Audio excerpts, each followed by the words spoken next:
I want to talk about this. You're someone who came up a couple weeks or months ago. I got into a little bit of a YouTube drama spat with Tom McDonald because I played 3 minutes of one of his songs to talk about because he was trending. He's a goddamn tastemaker. He's a trailblazer. He's a musical uh inspiration of our time, what have you. So I played a little bit of his song. I mostly for the part where Ben Shapiro came on because he's hilarious. Just watching him do anything is funny. And so I for several weeks got into like kind of a back and forth spat with Tom McDonald because he copyright claimed me, and I was like, dude, you like I'm this is clearly transformative. We're talking over the whole clip. Um, we're promoting you, like I know you're big and have way more followers and maybe you don't feel like you need promotion, but he also came to be where he's at because of smaller creators promoting him, and then ultimately, like, he let the claim drop because he didn't have a case ultimately, but he kind of dragged it on when he kind of. Oh, so they just didn't. They did that. You rejected it, and then they didn't counter. Right, right, and I had to do a whole appeal. I had to write up a whole thing, but ultimately, like, he didn't have a case because I was in the right. And I mean, they could have denied you. It happens all the time. And then the only thing you can do is take it to court. well, right, he did deny me, and then I like appealed it again. So Oh, on that one, I yeah. got So claimed.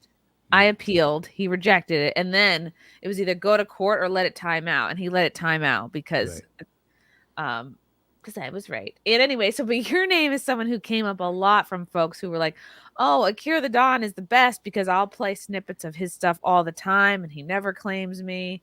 Well, people play the whole thing. People do Twitch streams for like 20 hours just playing my music, and that's amazing. Okay, I had it wrong. Yeah, Frank, my lovely husband here, because I forget things. We disputed the claim. They rejected it. Then we appealed, and then they let it expire. Yeah. His team. Yeah. But it always seemed mad to me to penalize people who are giving you promotion. It's such a weird thing to do, right? Someone's going to play your music and introduce their audience to your stuff, and then you're going to hit them with a copyright claim. And when you do that, you're taking all of their revenue, because YouTube is not smart enough to be able to say, okay, do 20%, 10%, have some kind of a share, then that would be okay. YouTube, they'll take it all, right? I have videos where someone has claimed a bit of it, and it'll be, like an hour-long album or something, if someone's claimed like a piece of it, and they get all the revenue from it or something like that, right? I had a song that was a music video that I made that was all my footage, and the music was all my music. The footage was from my honeymoon, and EMI claimed it. And I said, no, EMI, that's mine. And they said, we disagree. And there was nothing I could do. Like, I can't take EMI to court. I didn't have resources for that kind of thing. So it's like, anyway, I always thought that was very weird. So I always make sure in any kind of arrangements that I'm doing that people are able to use my music in their videos and streams and what have you without getting claimed. And they don't like that. Distributors and record labels, and they don't like that. All the distributors I've worked with, they don't want you to do that. It's a great big hassle. You have to demand it. They say no. You have to go yes, da-da-da. They'll still then like sneakily try and switcheroo it after a little while, and then you have to go and tell them again. So it's like it relies on you as an individual to take charge of your business and demand this, because it is a default setting that they will claim the music. And someone like Tom McDonald, like a lot of streams come from there's like a lot of people doing reaction videos, because he makes the sort of videos that are designed to get reactions, right? So there's a lot of reaction content. There's a lot of people like, whoa, look at this crazy white boy. He's saying some crazy white boy stuff. Whoa. And those videos will get hundreds of thousands of views, right? So they will get all the revenue from that. And if they didn't claim those, their argument would be that they'd be leaving a lot of money on the table, so to speak. And they would probably consider some of those people to be sort of hostile, and they would want their money, I guess, maybe, if there were people who were reacting unfavorably. I don't really know about that. I would say that, anyone who's promoting you in that regard is promoting you in that regard, and you can get your money in lots of other places because they can't get their money otherwise, right? If someone publishes a video and you claim it, you take all of their money. And they're not necessarily selling T-shirts or doing concerts. People doing reaction YouTube videos. You know what I mean? Right.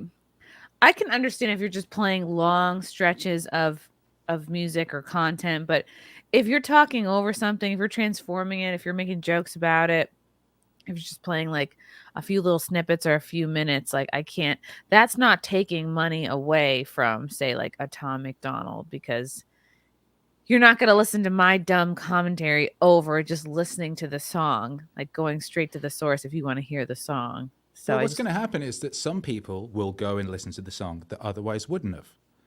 Right. The amount of people who will watch your video that were like, oh, I was going to watch that Tom McDonald video, but I'm not going to now because I saw Chrissie talk over the top of it. And now I know I don't need to go watch it. You know what I mean? Like, though you're not losing in that regard, and you are gaining. So to penalize people for promoting you, it just seems like a stupid thing to do, and I don't get why people do it now. It's so backward. It's 20 years from Lars and Metallica and Napster and all that sort of thing. You'd have thought that people would have worked out by this point that getting in the way of people sharing your music is the stupidest thing you can do as a person who's creating music.